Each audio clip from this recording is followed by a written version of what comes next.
नमस्कार। आज पुष्कर जी फैक्ट के साथ रखेंगे कि हम कैसे इस संघ से अपनी हिंदू आइडेंटिटी की पॉलिटिक्स को वापस लें, क्योंकि हिंदू भ्रमित होकर मर रहा है। इनके ही कार्यकर्ता हिंदुओं को मार रहे हैं, इनके हिंदू कार्यकर्ता मर रहे हैं हिंदू पॉलिटिक्स में, और वो बार-बार कह रहे भैया मुझे हिंदुत्व से मत जोड़ो, मैं पिंड छुड़ाना चाहता हूँ, ये दिखा रहा है। तो आज हमारे साथ जुड़ रहे हैं पुष्कर अग्निहोत्री जी। पुष्कर जी आपका स्वागत है। आज के इस तीसरे अंक में, इस अंक में आप क्या इतिहास रख रहे हैं संघ का? परसों के कार्यक्रम में और कल के कार्यक्रम में, जैसा कि आपने उसको समराइज भी कर दिया अपने इंट्रोडक्शन में, हमने फैक्ट्स पे बात की और संघ का इतिहास। पहले दिन हमने कार्यक्रम किया कि संघ कोई हिंदूवादी संगठन नहीं है।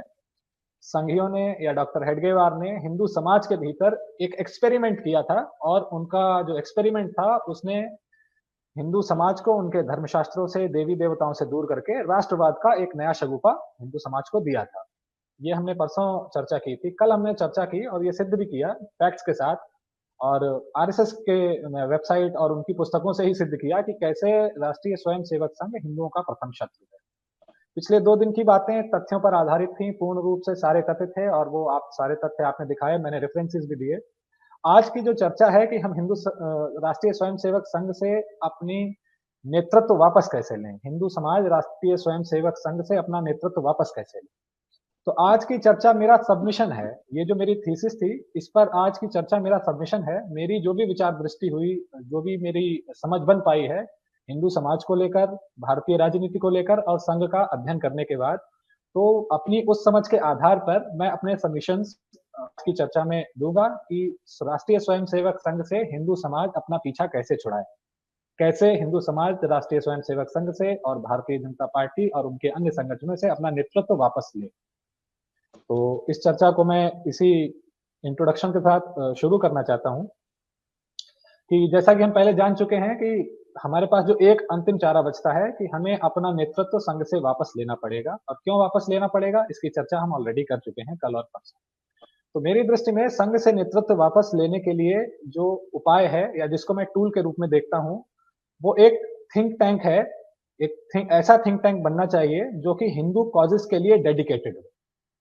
एक हिंदू कॉजेस के लिए डेडिकेटेड थिंक टैंक की स्थापना यदि की जाती है, और ये हिंदू थिंक टैंक कौन होगा, इसको कौन लोग चलाने वाले होंगे, उसका ओवरऑल उद्देश्य क्या होगा, वो हम बाद में चर्चा करेंगे, क्योंकि चर्चा संघ से जुड़ी हुई है। तो पहले हम ये देखते हैं कि उस थिंक टैंक की भूमिका संघ से अपना नेतृत्व वापस लेने में क्या होगी। तो उस थिंक टैंक के माध्यम से 3 भागों में उस थिंक टैंक के कार्य हम देख सकते हैं संघ के परिप्रेक्ष्य में। पहला कार्य, संघ को एक्सपोज किया जाए, संघ का जो असली चरित्र है, जो असली वक्तव्य है, असली इतिहास है, वो समाज के सामने लाया जाए। दूसरा पार्ट होगा कि हम हिंदू समाज के भीतर संघ के विरुद्ध लॉबिंग करें, और वो लॉबिंग हिंदू इंटेलिजेंशिया के बीच और जो छोटे छोटे हिंदू संगठन है, अन्य हिंदू संगठन है राष्ट्रीय स्वयंसेवक संघ को छोड़कर जो हिंदू समाज में है, उनके साथ लॉबिंग की जाए। और तीसरा जो उपक्रम होगा वो होगा पॉलिटिकल एक्टिविज्म का, कि संघ और भारतीय जनता पार्टी के खिलाफ हिंदू दृष्टि से पॉलिटिकल एक्टिविज्म किया जाए। तो आइए, ये जो हिंदू थिंक टैंक के संघ के परिप्रेक्ष्य में जो 3 उपक्रम मैंने बताए हैं, इन पर विस्तार से चर्चा करते हैं। तो पहला, मेरी दृष्टि में जो पहला काम होना चाहिए, जो थिंक टैंक को करना चाहिए, वो काम होना चाहिए कि संघ और भारतीय जनता पार्टी के जो भी नीतियां हैं, जो भी इनका असली चरित्र है, जो भी इनके असली वक्तव्य हैं, बिल्कुल सत्य, उसमें 1% झूठ नहीं होना चाहिए, बिल्कुल खाटी सच। और मैं तो यहाँ तक कहता हूं कि कोई बात ऐसी हो जिस पर संदेह हो कि हो सकता है ये 80% ही सच है, 20% हो सकता है झूठ हो, तो ऐसी बातों को भी छोड़ दें, क्योंकि सत्य ही इतना अधिक है इनके विपक्ष में कि ये इनका प्रोपेगेंडा उसको झेल नहीं सकेगा। भारतीय जनता पार्टी और राष्ट्रीय स्वयंसेवक संघ का जो भी प्रोपेगेंडा हिंदूवाद का है, वो सत्य के आधार पर बहुत ही आसानी से एक्सपोज किया जा सकता है। तब सोशल मीडिया के माध्यम से और पुस्तकों के माध्यम से भारतीय जनता पार्टी, राष्ट्रीय स्वयंसेवक संघ और संघ परिवार, इनकी असली चरित्र हिंदू समाज के सामने लाना चाहिए।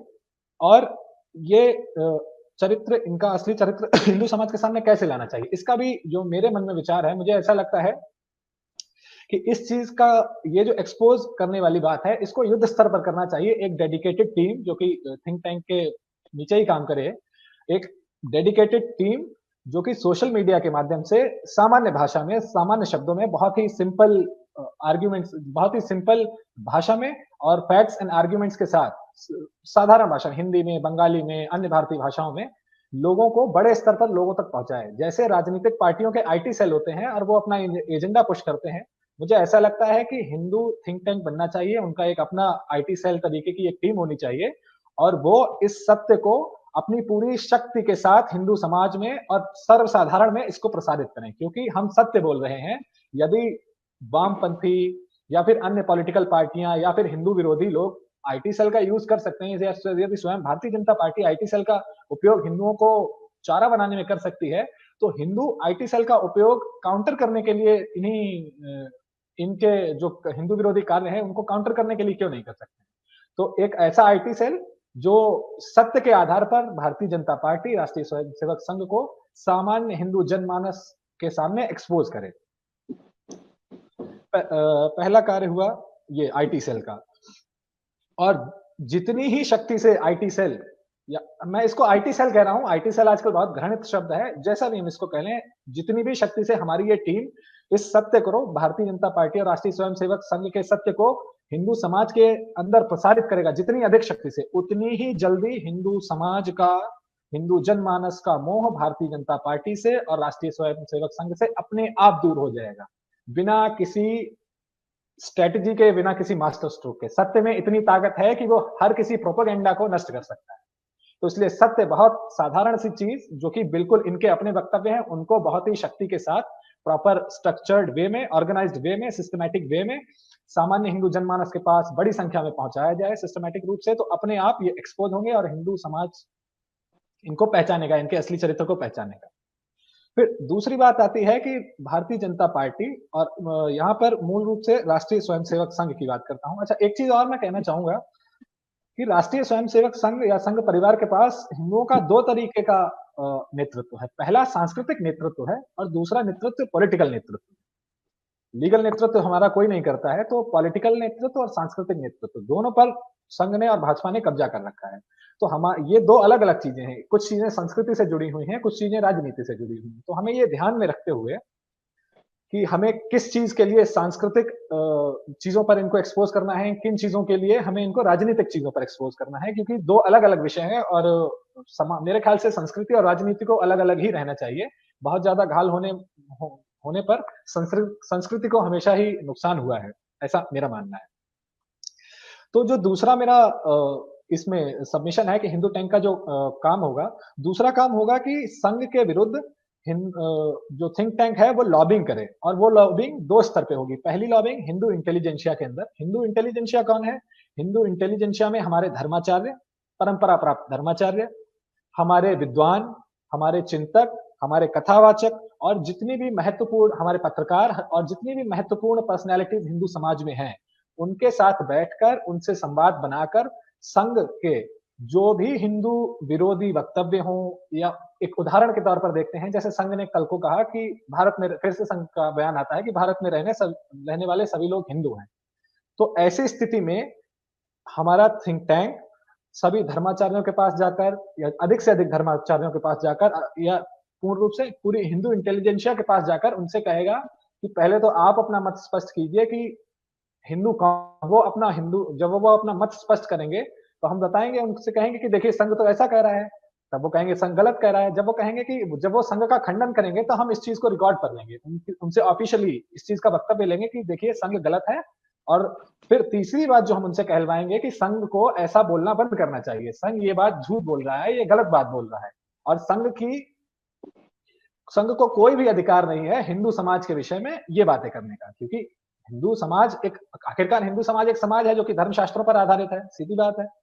और उन धर्मशास्त्रों के जो चिंतक हैं, जो विचारक हैं, जो हमारे धर्माचार्य हैं, उन्हीं को आखिरकार अधिकार है कि हिंदू समाज, हिंदुत्व की या किसी भी पारंपरिक चीज के हिंदू समाज की या धर्मशास्त्रों की परिभाषा कर सके। संघ को कोई ऐसा अधिकार नहीं है कि वो हमारे लिए कुछ भ्रम फैलाए। जैसे अभी सिखों ने 4-5 दिन पहले एक ऑफिशियल वक्तव्य दिया कि आप हमारे मैटर्स में इंटरफेयर मत कीजिए, इसी प्रकार से Hindu think tank Hindu intelligentsia के साथ बैठकर उनको इस बात के लिए उनसे संवाद करेगा कि आप संघ को स्पष्ट करें कि पहली बात तो संघ की बात का खंडन करें, दूसरी बात जो सही बात है वो समाज के सामने रखें, तीसरी बात वो संघ से कहें कि आप प्लीज हमारी चीजों में इंटरफेयर मत कीजिए। और हम ये लॉबिंग करने के बाद उनसे इनके वक्तव्य लेने के बाद इस संवाद को फिर से अपने सोशल मीडिया या अन्य पुस्तकों के माध्यम से, संचार माध्यमों से हम फिर से हिंदू समाज के बीच ले जाएंगे। इस और इसके और हाँ, तो ये काम हो गई हिंदू इंटेलिजेंसिया का। दूसरा काम होगा ऑर्गेनाइजेशन के स्तर पर। बहुत सारे, ये बात सब लोग जानते होंगे, हर किसी जिले में, हर किसी शहर में और प्रदेश में बहुत सारे छोटे छोटे हिंदू संगठन होते हैं। क्योंकि अभी संघ के पास ठेकेदारी है हिंदुत्व की, तो उनका कुछ अता पता नहीं चलता। भले ही कोई संगठन एक जिले में हो सकता है काम कर रहा हो सकता है एक कस्बे में काम कर रहा हो। तो देश में जितने भी छोटे छोटे हिंदू संगठन हैं, हमारा थिंक टैंक उनसे संवाद बनाने का प्रयास करे। और उनसे संवाद बनाने के बाद हम यदि किसी कॉमन कंसेंसस पे पहुंच सके कि फला फला चीजें ऐसी हैं जिन पर हम बिल्कुल कॉम्प्रोमाइज नहीं करेंगे, सांस्कृतिक रूप से भी और राजनीतिक रूप से भी, उसके बाद भारतीय जनता पार्टी या राष्ट्रीय स्वयंसेवक संघ जब भी कोई हिंदू विरोधी वक्तव्य दे या फिर हिंदू विरोधी कार्य करे, हिंदू विरोधी नीति लागू करे या हिंदू विरोधी कोई स्टैंड ले, तब हम इन ऑर्गेनाइजेशन से, जो कि जिनको कहते हैं ना कि जमीनी स्तर पर जो ऑर्गेनाइजेशन है, ग्राउंड वर्क, जो इन्हीं का ग्राउंड वर्क है, तो हम इन ऑर्गेनाइजेशन से संवाद बनाकर इनको प्रेरित करेंगे कि आप अपने गांव में, अपने शहर में, अपने स्तर से जितनी भी आपकी क्षमता है, आपकी क्षमता अगर 20 लोगों की है तो बस 20 लोगों के साथ ही आप राष्ट्रीय स्वयंसेवक संघ के विरुद्ध अपने शहर में एक छोटा सा प्रोटेस्ट स्टेज कीजिए। आप उनके जो जैसे स्टेज प्रोटेस्ट किया जाता है, पुतले फूकिए, उनके के बाहर धरना दीजिए, जैसी भी आपकी क्षमता हो आप ऐसा कीजिए। पूरे देश में यदि हम ये संवाद बना पाए तो मेरे हिसाब से ये बहुत प्रभाव डालेगा। और इन दोनों चीजों का क्या प्रभाव होगा मैं ये भी बता देना चाहता हूं कि जब हिंदू समाज के धर्माचार्य, हिंदू समाज के चिंतक, विचारक, पत्रकार, लेखक और एक जो इंपॉर्टेंट पर्सनैलिटीज हैं हिंदू समाज की, बड़े वकील या जो भी इंपॉर्टेंट लोग हैं हिंदू समाज के, साथ ही हिंदू समाज की जो ऑर्गेनाइजेशंस हैं, जो अपने आप को हिंदू ऑर्गेनाइजेशंस कहती हैं, जब ये संघ का और भाजपा का हिंदू मुद्दों पर विरोध करेंगे समाज में जाकर, उस समय हिंदू समाज के शत्रु और जो उदासीन इकाइयां भी हैं, न्यूट्रल लोग जो हैं, वो ये देखेंगे, अरे ये क्या हो रहा है, ये तो संघ का विरोध हो रहा है, संघ का विरोध लेफ्टिस्ट नहीं कर रहे हैं, वामपंथी नहीं कर रहे हैं, कांग्रेसी नहीं कर रहे हैं, लिबरल नहीं कर रहे हैं, संघ का विरोध स्वयं हिंदू कर रहे हैं, वो भी सड़क पे आकर। जब छोटे छोटे गांव में, छोटे छोटे शहरों में, बड़े शहरों में, समाचार पत्रों में ये बातें आएंगी, तो अपने आप उनके मन में ये विचार, एक ऐसी छवि बनने लगेगी कि इसका मतलब संघ के इतर भी कोई और बड़ा हिंदू समाज है जो संघ को अपना, जो संघ से विरोध मानता है, जो संघ से अपना नेतृत्व नहीं मानता है। और जब ये चीजें अलग अलग बुद्धिजीवी, अलग अलग धर्माचार्य, अलग अलग संगठन, छोटे छोटे संगठन जब विरोध करेंगे, तो ये अनुभव किया जाएगा कि ऐसा नहीं है कि कोई एक सेंट्रलाइज संगठन, कल को कोई एक्स सेंट्रलाइज संगठन बन गया, वो विरोध कर रहा है तो इसलिए संघ का विरोध उससे है। संघ का विरोध हिंदू समाज संगठित होकर, आम हिंदू समाज संगठित होकर एक साथ कर रहा है। तो हिंदू थिंक टैंक जो हमारा होगा, उसका कार्य होगा कि इन ऑर्गेनाइजेशंस के साथ और हिंदू इंटेलिजेंसिया के साथ लॉबिंग करें, उनसे संवाद बनाएं और उनको प्रेरित करें कि आप इनके विरोध में बोलिए, और जो उनके विरोध में जैसा भी, जो भी जितना छोटा भी वो काम करें, उसको हम अपने संचार माध्यमों के उपयोग करके और आम लोगों तक पहुंचाएं कि देखिए आज फला डिस्ट्रिक्ट में, जैसे कि अमरोहा में कोई छोटा सा प्रोटेस्ट होता है 50 लोगों का संघ के विरुद्ध, तो हम उसकी एक छोटी सी क्लिप 1 मिनट की, 30 सेकंड की बनाकर हम सोशल मीडिया के माध्यम से डाल सकते हैं। और आजकल सोशल मीडिया इतना मजबूत तो कम से कम हो गया है कि बात जब निकलती है तो पूरे देश में पहुंच जाती है और लिबरल, वामपंथी सब लोग उसको देखते हैं। ये हुआ दूसरा मेरा जो सबमिशन था। तीसरा सबमिशन है पॉलिटिकल एक्टिविज्म का। अब यहां पर बात आती है कि हमारा राजनीतिक नेतृत्व भी उनके पास है, और जैसा कि कल मैं बात कर रहा था, हमारा राजनीतिक नेतृत्व उन्होंने ले रखा है। हमारे आंदोलन होते हैं, उनका उन पर कब्जा कर लेते हैं। यदि खुद भी कोई आंदोलन शुरू करते हैं तो हमारे सारे संसाधन सोख लेते हैं। उसके बाद जब स्वयं सत्ता में आते हैं या स्वयं इस स्थिति में आते हैं कि जब निगोशिएट कर सके शत्रुओं के साथ भी, तो वो हमारे ही विरोध में काम करते हैं। और जो निगोशिएशन की बात है, ये छोटी सी मुझे उदाहरण याद आ गया कि जिस समय गोयल जी ने पुस्तक लिखी थी Hindu temples what happened to them, 2 भागों में, और उस पुस्तक को प्रकाशित करने के लिए एडवाणी जी आए थे। तो उस समय तक संघ और भाजपा का ये स्टैंड था कि अयोध्या, मथुरा और काशी 3 मंदिर मुसलमान अगर छोड़ दें तो उसके बाद हम फिर अन्य किसी मंदिर की बात नहीं करेंगे। गोयल जी की इस पुस्तक को जिस समय वो उसको विमोचन पुस्तक करने एडवाणी जी आए थे, तो एडवाणी जी ने उस दिन उसी कार्यक्रम में बिना किसी बात के, बिना किसी मतलब प्रायर हिंदू समाज को भी बिना किसी प्रायर इंफॉर्मेशन के वहां एकाएक ये घोषणा कर दी कि बस आप अयोध्या का राम मंदिर हमें दे दीजिए, बाकी हमें नहीं, बाकी के लिए हम आपसे लड़ाई नहीं करें। उसके बाद विश्व हिंदू परिषद ने भी शायद अपने एजेंडे में से मथुरा और काशी को हटा लिया था। तब आप देखिए कि पहली बात तो आप जो हमारे आंदोलन हो रहे होते हैं उन पर कब्जा करते हैं, कब्जा करने के बाद हमारी, अगर आप कोई आंदोलन स्वयं शुरू करते हैं तो हमारी सारी शक्ति सोख लेते हैं।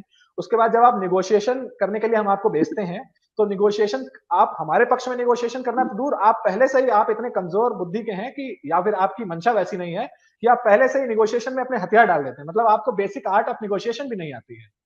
मतलब इससे अच्छा तो आप किसी वकील को अपने लिए नेगोशिएशन करने भेज देते, वो बहुत अच्छे से नेगोशिएशन कर देता आपके लिए। पैसे खर्च करके एक वकील हायर करे हिंदू समाज और कहे कि भैया हमारे लिए नेगोशिएट कर दो, तो इन भारतीय जनता पार्टी और राष्ट्रीय स्वयंसेवक संघ से बहुत बेहतर तरीके से वो नेगोशिएट कर देगा कोई भी वकील जिसको आप पैसे देकर अपने लिए हायर करेंगे।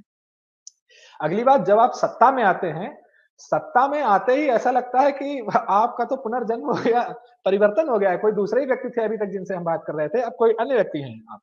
तो इसलिए जब तक भारतीय जनता पार्टी को, राष्ट्रीय स्वयंसेवक संघ को राजनीतिक चोट नहीं पहुंचाएगा हिंदू समाज, तब तक ये कभी नहीं सुधरेंगे। सांस्कृतिक चीजों पर आप इनसे लड़ते रहिए, रोते रहिए, चिल्लाते रहिए, इन्हें कोई फर्क नहीं पड़ेगा, क्योंकि हिंदू समाज इतना बड़ा है, कहीं ना कहीं इनको अपने पैर पसारने का मौका मिल ही जाएगा। क्योंकि अगर ये हिंदू थिंक टैंक भी काम करेगा, तब भी हो सकता है मुश्किल से 20% या 30% हिंदू समाज का सपोर्ट ले पाए। 70% हिंदू समाज इसके बाद भी बचेगा, जो कि संघ भाजपा के लिए पर्याप्त रहेगा अपने पैर पसारने के लिए। तब इसके लिए क्या किया जाए कि जब तक इनको राजनीतिक चोट नहीं दी जाएगी, जब तक इनको राजनीतिक चोट नहीं दी जाएगी, तब तक इनको अकल नहीं आएगी, तब तक इनको डर नहीं लगेगा। भय बिन होए न प्रीत। तो जब तक इन्हें वोटों का भय नहीं होगा, तब तक ये कुछ नहीं, आपकी बात कभी नहीं सुनेंगे। ये आपकी बात सुनने तो बात छोड़िए, जैसा कि अभी हो रहा है, आपको फोन करके गालियां देंगे, आपको जैसा कि मतलब जो भी आपके खिलाफ उपक्रम कर सकेंगे करेंगे।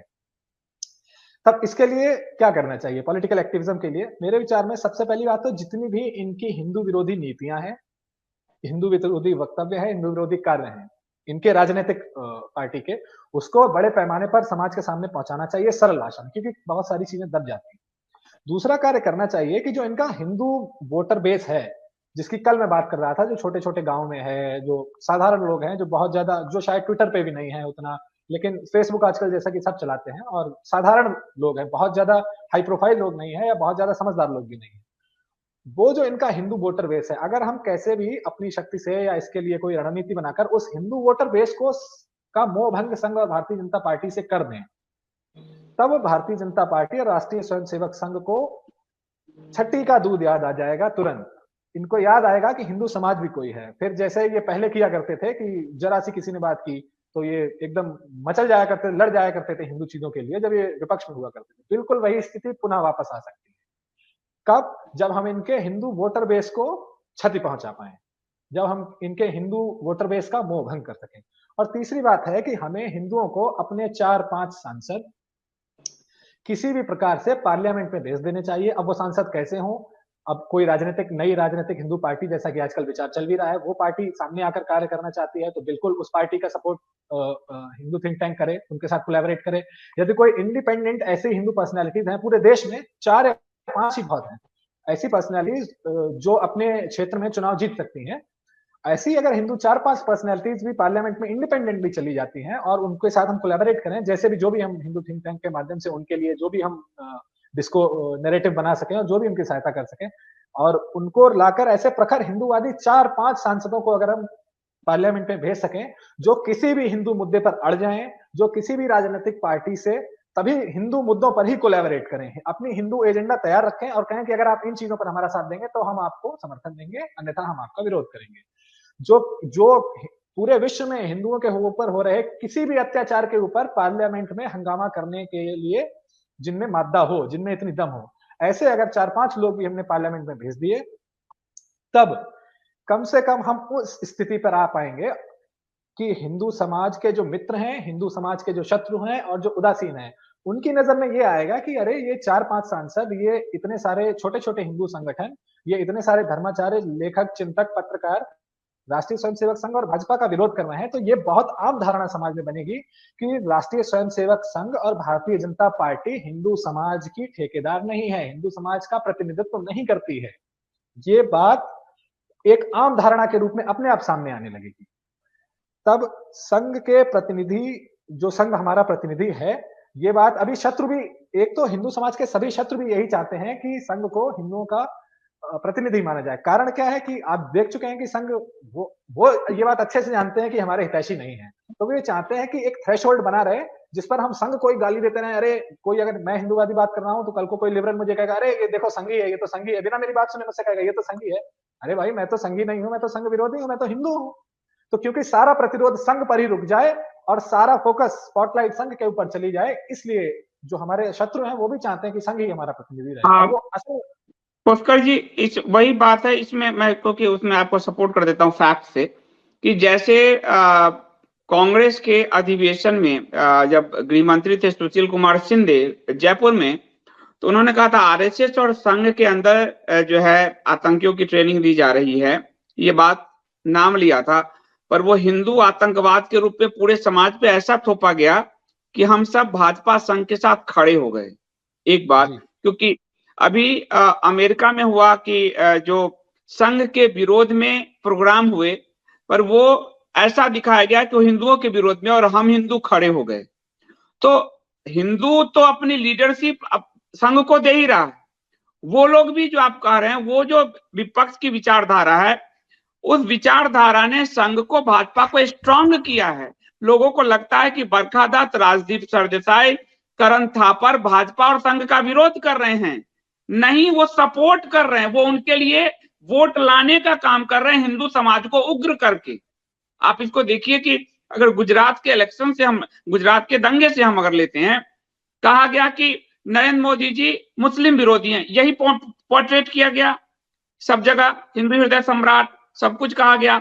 अब उसका फैक्ट देखिए कि 1000 लोग मरे, 750 जो दूसरा पक्ष मरा वो दंगे में मरा, ठीक है। हिंदू जो मरा उसे गोलियां पुलिस ने मारी गुजरात की। तो मोदी जी हिंदू हितैषी क्यों कैसे हुए? लेकिन ये दिखाया गया राजदीप, बरखा और मीडिया और लेफ्ट मीडिया ने, तो वो हिंदुओं से दंगे करवा रहे हैं, जबकि उस समय पूरे बैरियर्स टूट गए थे। विश्व हिंदू परिषद, तोगड़िया जी के नेतृत्व में सब थे, आपको भाजपा, कांग्रेस और भाजपा का दायरा टूट गया था। आप अगर देखेंगे कि एहसान जाफरी के घर पर हमला करने वाले में कांग्रेस का नेता अमर सिंह है, यानी उस समय कांग्रेस और भाजपा का दायरा टूट के सब हिंदू बन गए थे। लेकिन प्रॉफिट हो गया भाजपा को और मोदी जी को, और कहा गया कि इन्होंने दंगे करवा दिए, जबकि इन्होंने हिंदुओं पे गोली चलवाई।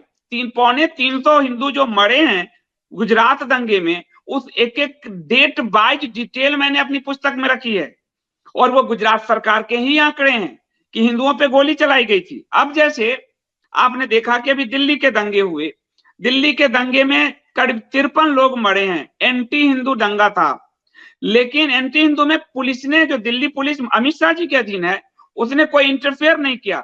जब हिंदू आगे बढ़े तो इंटरफेरेंस आ गया, और उन लोगों ने कहा कि दंगे में हिंदुओं का सपोर्ट कर रहे हैं, जैसे कपिल मिश्रा का उछाल दिया, इसका उछाल दिया, और हिंदू समाज गोलबंद हो गया, इमोशनली गोलबंद हो गया। पर इन्होंने इनडायरेक्टली हिंदू को डैमेज किया। तो मैं आपकी बात को फैक्चुअली जो है इसको सामने रख रहा हूं कि ये जो आप देख रहे हैं लेफ्ट और कांग्रेस, अभी आप जैसे देखिए राहुल गांधी भारत जोड़ो यात्रा कर रहा है, वो बेरोजगारी पर बोल रहा है, वो नौकरी पे बोल रहा है, वो सब कुछ बोल रहा है, उस पे अपना जा रहा है।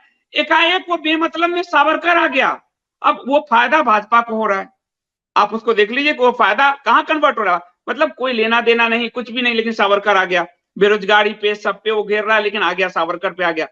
तो वो जो सेकेंड पार्ट है वो कहीं ना कहीं संघ और भाजपा को मजबूत करती है। और ना भूलें कि संघ के नेताओं से दिग्विजय सिंह के उतने ही गहरे रिश्ते हैं जितने कांग्रेस के, जिन्होंने हिंदू आतंकवाद की थ्योरी गढ़ी थी। आप इस बात को ना भूलें, इस बात को एकदम ना भूलें कि संघ के नेताओं से दिग्विजय सिंह यानी कांग्रेस और कांग्रेस के हर नेता का जो रिलेशंस है, आप देख रहे हैं कि वो भाजपा में आते जा रहे हैं।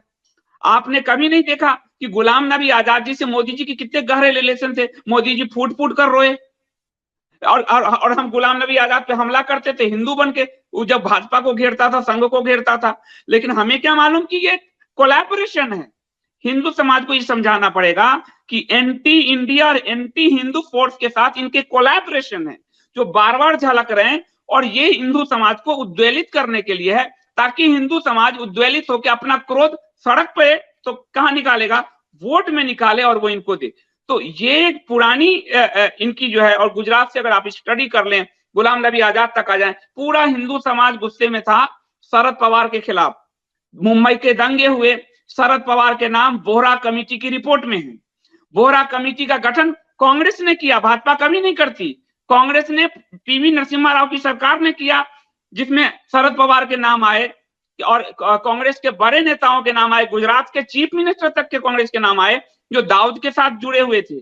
लेकिन उस शरद पवार को प्रधानमंत्री ने मंच पे प्रणाम करके कहा ये मेरे राजनीतिक गुरु हैं, और पद्म पुरस्कार देके उनके पूरे कुकर्म को एक आवरण दे दिया, जस्टिफाई कर दिया। तो ये उदाहरण है बाकायदा, मैं इसलिए आपकी बात को मैं उदाहरण से और इंडोर्स कर दे रहा हूं कि ये समाज में उदाहरण है कि ये जो फोर्स है और हिंदू समाज उद्वेलित होकर कूद जाता है, वो वास्तव में किया ही इसलिए जा रहा है कि हिंदू समाज उद्वेलित होकर जो है कूदे इनके पक्ष में, और अंत में आप देखते हैं कि वो सारे एक हो जाते हैं। वो गुलाम नबी हो, वो शरद हो, वो सब हो, वो दंगा। आप बहुत कम लोगों को पता होगा, इंडिया स्पीच के सभी दर्शकों को पता है कि सफूरा जरगर, शाहीन बाग में जो दंगे हुए, दंगे भड़काने में सफूरा जरगर का हाथ था। सफूरा जरगर की जमानत का विरोध भारत सरकार ने नहीं किया। ये फैक्ट लोगों को नहीं पता है। यानी कोलैबोरेशन है, ये इंटरनल कोलैबोरेशन है, और इसकी एक पुष्टि होती है विकीलीक्स के लीक से, जिसमें कहते हैं अरुण जेटली कि हिंदुत्व हमारे लिए सिर्फ पॉलिटिकल माइलेज का काम करता है, हम पॉलिटिकल फायदा के लिए हिंदुत्व का उपयोग करते हैं। तो मैंने आपकी बात को ही इन सारे फैक्ट से इंडोर्स किया है। आगे तो शत्रुओं के साथ, जो हमारे शत्रु हैं उनके साथ इनका कोलैबोरेशन है, और जो न्यूट्रल लोग हैं या कि शत्रु मीडिया हाउसेज हैं या जो लिबरल वामपंथी मीडिया हाउसेज हैं, वो भी बिल्कुल यही चाहते हैं कि हमेशा हिंदू समाज का जो प्रतिनिधि है वो संघ ही देखा जाए। परंतु यदि जितने जो क्रम मैं बता रहा हूं, मेरी दृष्टि में यदि ये किए जाते हैं तो हमारे शत्रुओं को भी झक मार के ये स्वीकार करना पड़ेगा कि राष्ट्रीय स्वयंसेवक संघ हमारा प्रतिनिधि नहीं है। राष्ट्रीय स्वयंसेवक संघ हिंदुओं का प्रतिनिधि नहीं है, क्योंकि आप सत्य से मुंह नहीं चुरा सकते। अभी बात बस इतनी है कि सत्य को कोई सामने लाने वाला नहीं है, लेकिन जब सत्य हर रूप में, लिखित रूप से, मौखिक रूप से, वैचारिक रूप से और जमीन पर सामने दिखने लगेगा, रिपोर्टिंग होने लगेगी उसके लिए, तो मीडिया हाउसेस कितना उससे नजर चुराएंगे, कितनी जी चुराएंगे। उनको ये स्वीकार करना ही पड़ेगा, और अंततः ये उनके लिए अपरिहार्य हो जाएगा कि वो हिंदू समाज के प्रतिनिधि के रूप में संघ को ना देखें, मेरे विचार से। अच्छा, ये मेरे 3 सबमिशन थे, जो मुझे ऐसा लगता है कि अगर ये करेंगे मेरी दृष्टि में, तो हम संघ से अपना नेतृत्व वापस ला सकते हैं। अच्छा, यहाँ पर कुछ लोगों के मन में ये भी अभी विचार होगा कि क्या ऐसा नहीं हो सकता है कि अरे ये हिंदू थिंक टैंक बनाने में तो काफी समय और संसाधन, शक्ति लगेगी, फिर से सब कुछ लोग इकट्ठे करना पड़ेगा या एक नया काम प्रारंभ करना पड़ेगा। क्या कुछ ऐसी संभावना नहीं है कि संघ के अंदर कुछ सुधार हो सके? बहुत से लोगों के मन में ये भी प्रश्न हुआ, क्या कुछ ऐसा नहीं हो सकता है कि संघ के भीतर सुधार हो सके? तो मैं इस चीज पर भी अपना मत रखना चाहता हूँ।